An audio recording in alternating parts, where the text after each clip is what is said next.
2 ఏళ్ళ విజయోత్సవ సభ అని కూడా ఓ సభ నిర్వహించుకున్నారు. కలెక్టర్ గారి ఆధ్వర్యంలో నిర్వహించుకున్నారు.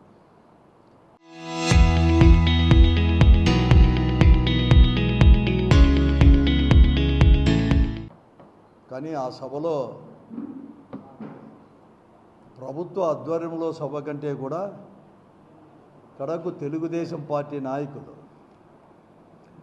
వారి పార్టీ సభగా కూడా మార్చేసుకొని కలెక్టర్ గారిని కూడా తమ పార్టీ కార్యకర్తగా మార్చే ప్రయత్నం అనేది కూడా నిన్న సభలో కూడా జరిగింది. ఒక కలెక్టర్ గారిని కేవలం ప్రిసైడ్ చేసేంత వరకే పెట్టేసి కంప్లీట్గా కూడా తెలుగుదేశం పార్టీ అంటే కూటమి పార్టీల యొక్క విజయోత్సవ సభగా కూడా దాన్ని మార్చేసుకున్నారు. కూడా సక్సెస్ఫుల్గా అది ఒక్కటి మార్చేసుకున్నారు. ఆ సభను మార్చుకున్నారు. ఈరోజు కూటమిలో భాగమైన తెలుగుదేశం పార్టీ, జనసేన, భారతీయ జనతా పార్టీలు 3 పార్టీలు కూడా విజయోత్సవ సభ అని చెప్పుకునే దానికంటే కూడా నయవంచన సభ అని చెప్పుకుంటే చాలా మేలు. ఇది నయవంచన సభ, వంచన సభ తప్ప మరొకటి కాను కూడా కాదు. ఎన్నికల సమయంలో అనేక హామీలు, ముఖ్యంగా సూపర్ 6తో పాటు 143 హామీలు కూడా ఇవ్వడం జరిగింది. దాంట్లో ఏ హామీ కూడా అమలుపరుచుకోలేదు పూర్తిగా కూడా. కడకు మేము ఏదో పెన్షన్లు ఇస్తామని చెప్పిన దాంట్లో కూడా ఆ రోజు జగన్మోహన్ రెడ్డి గారు ముఖ్యమంత్రిగా ఉన్నప్పుడు 65 లక్షలకు బట్టి దాదాపుగా 66 లక్షల మందికి కూడా పెన్షన్లు అనేవి ఇచ్చేవారు. కానీ ఈరోజు కేవలం దాన్ని 6 లక్షల మందికి కూడా ఎగనామం పెట్టి చనిపోయారనో లేకపోతే ఇతర కారణాల వల్ల కూడా 6 లక్షల మందికి కూడా తీసేసి కేవలం 60 లక్షల మందికి మాత్రమే ఇస్తూ ఉన్నారు. ఒక కొత్త పెన్షన్ కూడా ఈ 2 సంవత్సరాల్లో ఇవ్వలేదు కూడా. దానికోసం ఏమైనా విజయోత్సవ సభగా దాన్ని మార్చుకొని ఏదో పెద్ద విజయంగా చెప్పుకుంటున్నారు ఏమో, సక్సెస్ఫుల్గా కూడా మేము తగ్గించగలిగినాం, 6 లక్షలు కొత్త పెన్షన్ ఇవ్వలేదని కూడా మాకు తెలియదు. అంతేకాదు హామీలో ఒకటి సూపర్ 6లో ప్రధానమైన హామీ కూడా నిరుద్యోగులకు వచ్చేసి 3,000 రూపాయలు ఇస్తామని కూడా చెప్పడం జరిగింది. ఇంతవరకు 3,000 రూపాయలు కదా, ఒక్కరికి కూడా ఒక్క నిరుద్యోగి కూడా ఇవ్వలేని వైనాన్ని కూడా. దీనికోసం ఏమైనా వాళ్ళ యొక్క ఘన విజయంగా కూడా ఏమన్నా చెప్పుకోవడానికి మాత్రమే ఉపయోగించుకున్నారు దానంతా కూడా. తర్వాత అదే కాకుండా సూపర్ 6లో హామీలో భాగంగా కూడా ఈరోజు కూడా ఆడబిడ్డ నిధి అని ఒక్కొక్క మహిళకు 18 సంవత్సరాల నిండిన మహిళకు 1,500 రూపాయలు ప్రతి నెల కూడా ఇస్తామంటారు. ఇంతవరకు అది కూడా అమలుపరచలేదు. తర్వాత రైతు భరోసా అని ఒకరోజు జగన్మోహన్ రెడ్డి గారు ఇచ్చేదాన్ని కేవలం అన్నదాత సుఖీభవ అని చెప్పి పేరు పెట్టుకున్నారు. మొదటి సంవత్సరం ఇవ్వలేదు. 2వ సంవత్సరం కూడా 7 లక్షల మందికి కూడా ఎగ్గొట్టారు. అదే కాకుండా ఎన్నికల సమయంలో చాలా స్పష్టంగా కూడా చెప్పడం జరిగింది. వారు కూడా మేము అనేది కూడా కేంద్ర ప్రభుత్వంతో సంబంధం లేకుండా 20,000 ఇస్తామని కూడా చెప్పడం కూడా జరిగింది. కానీ ఈరోజు కేంద్ర ప్రభుత్వ నిధులు ఇచ్చే 7,000తో 6,000తో కలిపి 20,000 అనేది కూడా ఈరోజు ఇస్తున్నారు. ప్రజలను దీంట్లో రైతులను కూడా సక్సెస్ఫుల్గా కూడా మోసం చేశారు. అనేక హామీలు కూడా ఈరోజు ఎక్కడ కానీ అమలుపరచలేదు. సూపర్ 6 హామీల్లో కూడా ఇంతవరకు కూడా ఏది కానీ పోతే పని జగన్మోహన్ రెడ్డి గారు కంటే కూడా మేము ఇంకా కూడా ఎక్కువ సంక్షేమ కార్యక్రమాలు ఇస్తాము, ఎక్కువ నిధులు ఇస్తామని కూడా చెప్పడం జరిగింది. ఎక్కడ కానీ ఇంతవరకు కూడా చెప్పుకోలేని వైనం కూడా ఈరోజు కూడా మేము దీంట్లో ఎక్కువ ఇచ్చినామని చెప్పుకోదాంట్లో కూడా ఈరోజు వాళ్ళు సక్సెస్ఫుల్ అయ్యింది. విజయవంతంగా కూడా నిర్వహిస్తున్నది ఈ జిల్లాలో అవినీతి. వారందరి యొక్క అవినీతి ఈరోజు కూడా మట్టి దండాలు చేస్తున్నారు, ఇసుక దందాలతో కూడా ఈరోజు కూడా చేస్తూ ఉన్నారు. ఏ ప్రభుత్వ ఆఫీసుకు పోయినా కూడా డబ్బు సొమ్ము అక్కడ పెట్టంది మాత్రం పనులు కూడా కాలేని పరిస్థితి కూడా ఈరోజు కూడా ఉన్నాయి. తాలూకా ఆఫీసు పోయినా, పోలీస్ స్టేషన్ పోయినా కూడా పోలీస్ స్టేషన్లోనే ఈరోజు ఈ జిల్లాలో కూడా టీడీపీ కార్యాలయంగా కూడా మార్చుకున్న వైనం. కాకి గుడ్డలు తీసివేసి ఈరోజు కూడా వారికి పచ్చ చొక్కాలు కూడా వేసుకొని కూడా వారితోనే పనులు చేయించే విధానం కూడా ఈరోజు కూడా ఈ జిల్లాలో కూడా జరుగుతున్న విషయాన్ని కూడా అందరికీ కూడా తెలిసిందే. ఈరోజు కూడా ఇక్కడ అటువంటి పరిస్థితులను తీసుకొని ఈరోజు విజయోత్సవ సభ అని చెప్పుకున్నారు. ఇది నయవంచన సభ తప్ప మరొకటి కాను కూడా కాదు. ఈరోజు ఏదైనా కానీ ఒక్కటి ఈ జిల్లాకు చేసినామని కూడా చెప్పండి అని చెప్పి నేను అడుగుతాను. అదనంగా నిధులు తీసుకొచ్చారా? ఈరోజు ఈ రాష్ట్ర పేరిట అమరావతికి అంతా కూడా అప్పులు అనేది కూడా చేసుకొని వచ్చి అక్కడ కూడా సక్సెస్ఫుల్గా కూడా అవినీతి కూడా అక్కడంతా కూడా ఆర్గనైజ్డ్ అవినీతి అనేది కూడా అమరావతిలో జరుగుతుంటే కనీసం రాయలసీమకు కానీ మరీ ముఖ్యంగా అనంతపురం జిల్లాకు కూడా ఎక్కువ నిధులు కేటాయించండి, లేకపోతే ఏమైనా తీసుకొచ్చిన దాంట్లో మాత్రం ఎక్కడ కానీ లేదు. దాంట్లో పూర్తిగా కూడా వైఫల్యం కూడా చెందారు.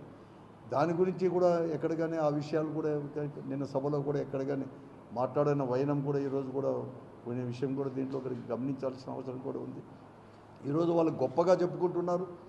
ఈరోజు మేమంతా కూడా గతంలో జగన్మోహన్ రెడ్డి గారు ముఖ్యమంత్రిగా ఉన్నప్పుడు హంద్రీ నీవాకు 6 పంపులు మాత్రమే పనిచేసినాయి, కానీ ఈరోజు 12 పంపులు పనిచేసినాయని కూడా చెప్తా ఉన్నారు. నేను ఒకటే అడుగుతున్నాను, ఈ మంత్రులకు కానీ ఈ జిల్లాలో ఉండే తెలుగుదేశం పార్టీ ప్రజాప్రతినిధులకు కానీ అధికారులకు కూడా మేము అడుగుతా ఉన్నాం, నిజంగా 12 పంపులే పనిచేసి ఉంటే 240 రోజుల్లో 51 టీఎంసీ మాత్రమే ఎందుకు కొట్టినారని చెప్పుకుంటారు? కేవలం 51 టీఎంసీ 12 పంపులు కన్నా పనిచేసి ఉండి ఉంటే 3850 క్యూసిక్లు కూడా అందరినీ వాళ్ళు పారించి ఉండి ఉంటే మీరు 150 రోజుల్లో 160 రోజుల్లోనే 51 టీఎంసీ రావాలి. కానీ ఈరోజు 240 రోజులు పట్టింది 51 టీఎంసీ అంటే నిజంగా కూడా ఆ కాలువ పరిణామం మీరు అంతగా వెడల్పు చేయలేదు, 12 పంపులు ఆడలేదని చాలా స్పష్టంగా తెలుస్తుంది. దీనికి ఆన్సర్ చెప్పమంటే ఎక్కడ కానీ చెప్పలేని వైనం కూడా ఈరోజు తెలంగాణ వారు కూడా నీరన్నీ కొట్టుకొని పోయి దినానికి 8 టీఎంసీలు కొట్టుకొని పోతూ ఉంటే హంద్రీ నీవాను వెడల్పు అనేది కూడా చేయకోకుండా 3850 అని చెప్పడం, రెండో దశలో కూడా హంద్రీ నీవాకు కూడా 1200కే లైనింగ్ చేసి 1250 క్యూసెక్ లైనింగ్ చేసి ఈరోజు దాంట్లో కూడా ఎంత అవినీతి ఉందో, ఎంత నాణ్యత లేకోకుండా దానికి ఎక్కడ చూసినా కూడా పగుళ్ళు వచ్చేసి కూడా ఈరోజు లైనింగే కింద పడిపోయిన పరిస్థితిని కూడా ఈరోజు కూడా చూస్తున్నారు. అన్ని పత్రికల్లో కూడా ఈరోజు కూడా వస్తూ ఉంది.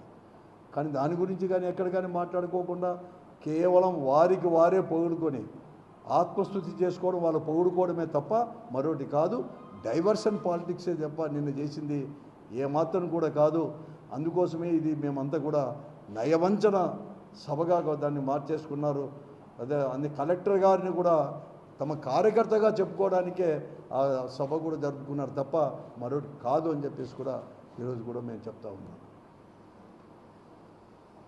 ఇది ఒకటే కాదు, ఈ రాష్ట్రంలో కూడా ఈరోజు లా అండ్ ఆర్డర్ పరిస్థితి ఎలా ఉందో అనేది కూడా 2 రకాలు కూడా నేను అర్థమైంది. నిన్న సాయి కృష్ణ అనే అతన్ని కూడా ఎప్పుడో ఒక నెలన్నర కిందటే కూడా పోలీసు వారే కూడా లాకప్లో కూడా చనిపోతే కనీసం శవము కూడా ఇవ్వకుండా వారు చేయడం దాంట్లో కూడా లా అండ్ ఆర్డర్ ఎలా ఉంది, ఆ కేసుని తొక్కిపెట్టే దాంట్లో, ఆ కేసును తప్పుదారి పట్టించే దాంట్లో కేవలం సిఏ నాగరాజు మాత్రమే కాదు, దాంట్లో డీజీపీ అలాగే రాజశేఖర్ బాబు వారి దాంట్లో వాళ్ళ ఇద్దరి పాత్ర కూడా ఉంది. కాబట్టి వారిపైన కూడా అందుకోసమే దీనిపైన సిబిఐ ఎంక్వైరీ కావాలని చెప్పేసి కూడా మేము కూడా అడుగుతూ ఉన్నాం. అలాగే డైవర్షన్ పాలిటిక్స్లో భాగంగా కూడా ఈరోజు కూడా సాయి కృష్ణనే కాదు, క్రాంతి కుమార్ అనే ఒక దళిత అబ్బాయిని కూడా ఈరోజు కూడా పోలీసు వారి యొక్క దెబ్బలకు తట్టుకోలేక నేను ఆత్మహత్య కూడా చేసుకున్నానని చెప్పి బహిరంగ ప్రకటించిందని, దానిపైన కూడా సిబిఐ ఎంక్వైరీ కూడా చేయాల్సిన అవసరం ఉంది.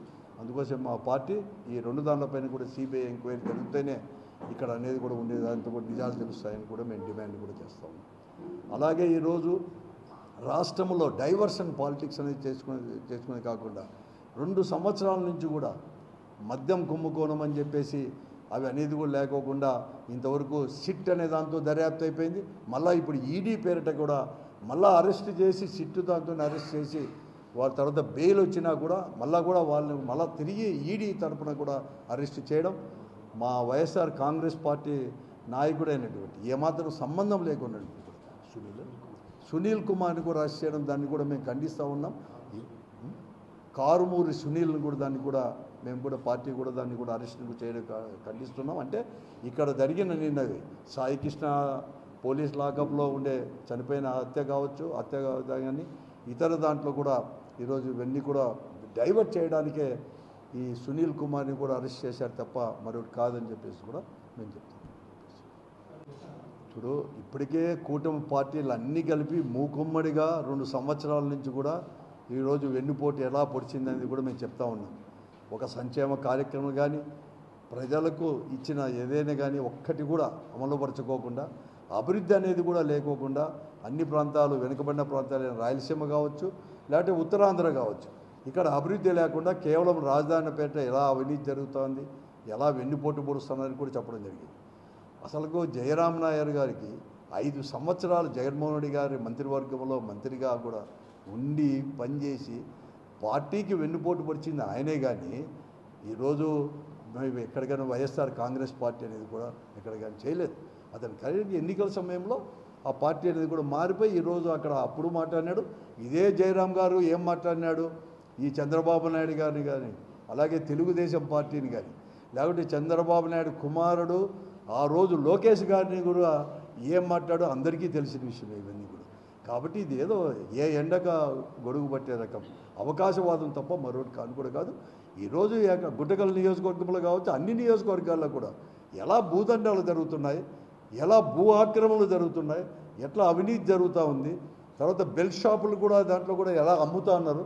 ఇన్ని 7 అసెంబ్లీ నియోజకవర్గాల్లో కూడా ఇక్కడ ఈ జిల్లాలో ఉన్న 7 అసెంబ్లీ నియోజకవర్గాల్లో కూడా ఎమ్మెల్యేల గారి యొక్క ఆధ్వర్యంలోనే బెల్ట్ షాపులు కావచ్చు, భూదందాలు కావచ్చు, భూ ఆక్రమణలు కావచ్చు, ఇవన్నీ ఎలా జరుగుతానో అందరు కూడా చూసిండేది. అంత కూడా అన్ని పత్రికలు వస్తాను.